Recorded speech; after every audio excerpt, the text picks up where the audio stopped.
So in thinking about that, you mentioned a Roth in that discussion. People say that a down market is actually a great time for a Roth conversion. Why would you pay taxes? Why would I want to pay taxes when my account is down? So when it comes to Roth conversions, right, everyone thinks about, well, I want to pay taxes on the seed and not on the harvest, or I'm going to have these RMDs, I'm going to pay this huge tax bill. Well, I want to reframe. I want you to think about the question differently. I want you to think about it. This taxes is going to get paid regardless. The question is, how much of this taxes is going to get paid and when is it going to get paid?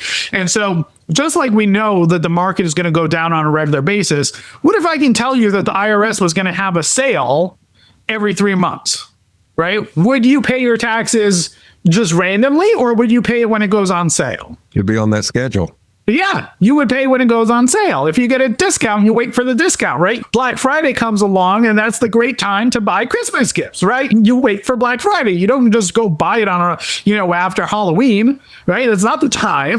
So the same thing happens with Roth conversions and tax loss harvesting. So Roth conversions, you wait for the market to drop. We know it's going to drop. You got to do a little bit of prep work to make sure that you could take advantage of it, that you're invested in a way that will actually drop and that you know what to do and you have everything in place to act on it. So when the market goes down 5%, you move your money over and you got a 5% discount. And guess what? Most people are doing Roth conversions. They've got years. They've got years until they've got their RMD problem, or the RMD problem is big enough that it's a serious problem. There's going to be a 20% correction. There's probably going to be a 50% correction. Why wouldn't you just wait for that rather than trying to let your anxiety drive you and just be converting willy-nilly because somebody told you to convert? Have a plan. Put the pieces in place, time when to do those conversions so that you pay the least amount of taxes possible and you come out ahead. Interesting. So here we are, we're sitting at the middle of the year. Won't doing a Roth conversion like right now just raise your tax bill this year? So you will definitely pay more taxes this year. And this is, again, why you got to plan for this. You can't just be like, oh, I'm doing Roth conversions, right? You need to know how much to do and when to do them so that it actually effectively lowers your taxes.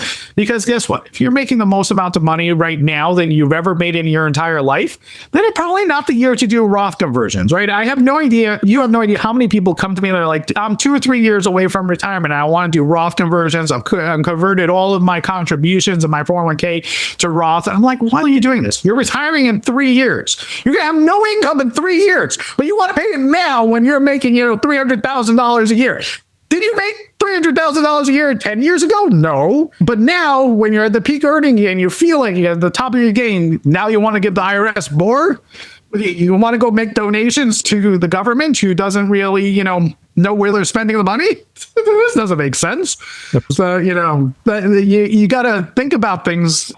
You gotta change the lens that you're looking at it through. And remember, it's the number one risk in retirement, right? You want to make sure that, whether it's you want to prevent that drawdown, whether it is from market losses, whether it's from overpaying on taxes or paying retail, right? You want to keep as much money in your pocket as possible because that pays for your healthcare, that pays for your grandkids, that gives it gives an estate for your spouse, it gives an estate for your beneficiaries or the charities. Right? Make sure that you got a plan in place. Otherwise, you're just donating to the IRS, right? And the IRS will thank you for it. So how does that Roth conversion then interact with your Social Security, with your Medicare, and your other income sources? You said you want to make sure you have money for X, Y, and Z. Tell us about that interaction. You retire and you're like, I'm not going to have to pay any taxes, right? And then the IRS comes along and says, no, up to 85% of your Social Security is going to be taxable. You're like, this came from my payroll to begin with. Why am I paying taxes on it again? Fine, I'll pay some taxes on it. And then they're like, and your investments, and that money that you got, in the high yield savings, those bank CDs, that's going to be ordinary income. And then before you know it, then they're like, well, listen, you're making too much money. So instead of giving Medicare to you for free or for only like $100 a month, we're going to have to charge you more because, it's not fair to the poor people. And you're like, but I'm a poor person. I did everything right. So you're going to give it to the people who spent all their money and took the wild vacations and I'm going to be left paying their bill? Yes, sorry, right? So you want to make sure, right?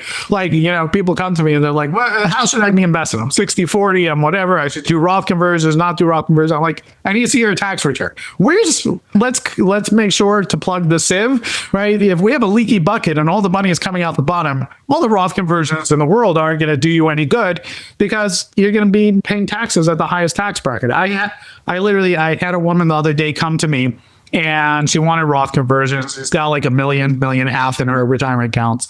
And she's like, I was told to do Roth conversions. I'm like, who told you to do that? Like, yeah, it's just something I heard. I'm like, oh, okay. Let's take a look at your situation, right? Let's take a look, fill out a form for me. She fills it out.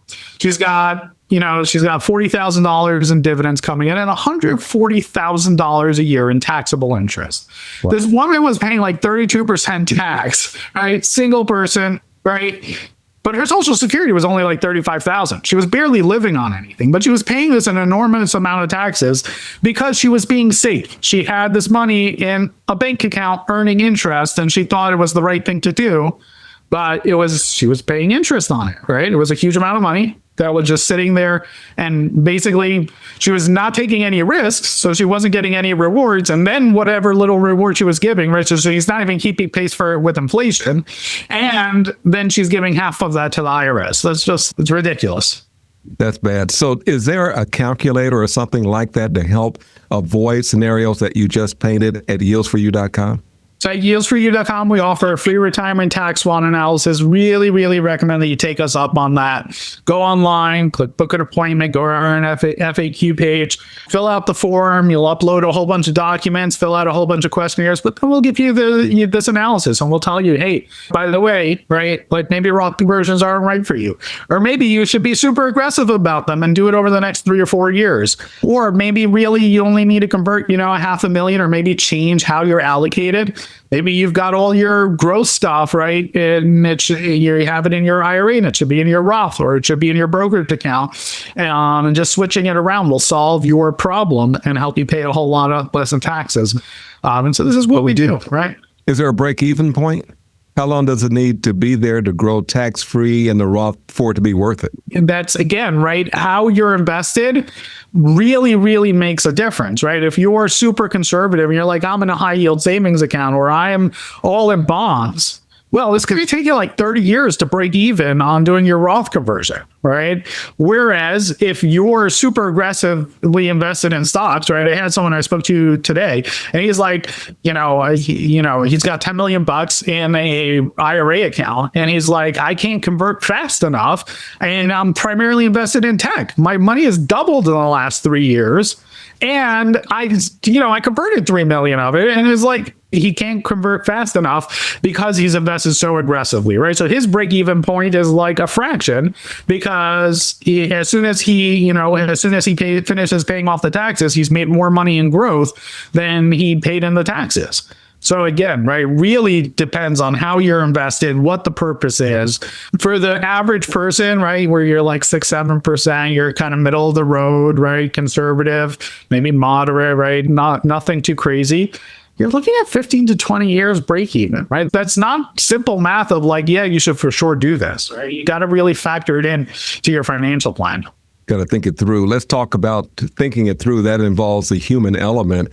So how do you explain to your wife, for example, or maybe to your husband, why we're staying so calm when the market is dropping, where everyone's losing their pants, when everybody else seems to be panicking? How is it possible for the calmness to be in the house? So I'll share with you a story, right, that happened in my own life, right? So when I was ringing the closing bell for the New York Stock Exchange, when we launched our ETFs, YFYA and RSMB, my wife asked me, like, why didn't you tell me about this, right? Like, you're launching an ETF, you're getting honored like this to be able to do this. This isn't something that happens overnight. Why wouldn't you tell me like that this was happening? And I said, because I know what comes next, right? This is, everyone's excited for this moment, right? But this is the beginning of the hard work. So I'm nervous for, I've just been doing all this hard work and I'm nervous for all the hard work that is to come. And so the answer to that question, how can you be calm when the market is volatile and everyone's freaking out? The answer is twofold. Number one is you did the job of worrying when everyone else was calm, right? When everyone else was calm, you realize this is the calm before the storm, and you put things in place so that when the sky falls, it doesn't hurt you, right? So that you are calm because you're like, I knew this was coming. I didn't know when, I didn't know how, but I knew it was coming and I was prepared, right? So that's number one. Mm-hmm. Number two is that you remind yourself, while everyone is running for the exits, that Warren Buffett, that you should be greedy when others are fearful and fearful when others are greedy, right? And you remind yourself of that when everyone's rushing to the exits, right? Don't look at it as a confirmation that you did something wrong. Look at it as a buying opportunity or a tax saving opportunity and have the plan in place to do it so that you can profit. Because the people who had cash during 2008, the market went down 55%. They made enormous amounts of money. They bought companies for pennies on the dollar. They bought stocks for pennies on the dollar. And they made it back. Not only did they make it back, they made a huge amount of profit. And so if you position yourself right, you will have the biggest smile on your face while everyone is worried. That brings the calmness back to you. So before we have to step away, I'm just curious, is there something that we can do that's, I'm going to say, not surefire, but maybe concrete, that we can do this week, next few days? Given everything that we see in the news, we see a lot going on. We mentioned on an earlier episode, we talked about SpaceX and going to Mars, 1 million people on the planet. What should we ignore? What should we stay close to? What's one concrete thing that we can do that'll give us some solace? Yeah, the biggest thing you can do is have a plan, right? Have a plan, and that plan needs to be, where am I today? What's going to happen in the future, right? What happens if everything goes well? What happens if everything goes poorly, right? Will I be protected? How aggressively do I need to grow my money, or how conservative? I highly recommend getting our bucketing strategy or our time diversification strategy in place, because that is going to give you that safety net. And you want to get as many safety nets as possible in place so that no matter what life throws your way, you are protected, right? You have a plan in place. And until you have that plan in place, I can lie to you and tell you, go do X, Y, and Z and feel comfortable, right? But it's going to last for maybe a few days, maybe a few months, but then the anxiety is going to come back, right? Because you didn't really solve the problem. You know that there's still something wrong. And so you need to really do the hard work and solve those things. And that's what we do for people, right? We help them think through it. We've got our free, it's kind of a try before you buy, that retirement tax SWOT analysis. Take us up on it, right? We'll create for you a financial plan that most advisors charge, a few $1,000s for. We do it. That's our pleasure, right? Where we'll do that for you, tell you, give you an action plan. This is what you should do for a second, third. And then it's up to you of whether you want to implement that or not, how you want to implement that. But that's really your first step, right? You need to know where you are and what it takes to have a sound financial future. And then you can decide, well, you know what? Of all the things that Label told me, that, the Yields for You team told me, this one or two things are the things that I really need to focus on. And compounding growth, right? So before we step away, some quick questions for you. Should we rebalance or just wait till the market bounces back on its own? You need to have a plan. That's the answer to that question. Yes, because if you don't have a plan, then I can't give you the answer to whether you should rebalance or wait for it to rebound, because that is very much dependent on what your plan is. For some of my clients, we rebalance aggressively. For others of them, we hold true and we just wait it out, right? Because that's what their plan says to do. So it really depends on what your plan is. Call the advisor or just feed into the panic? Always call the advisor. Come on, we got a couch for a reason. How about accelerating that Roth conversion, or wait and see what just happens in the marketplace?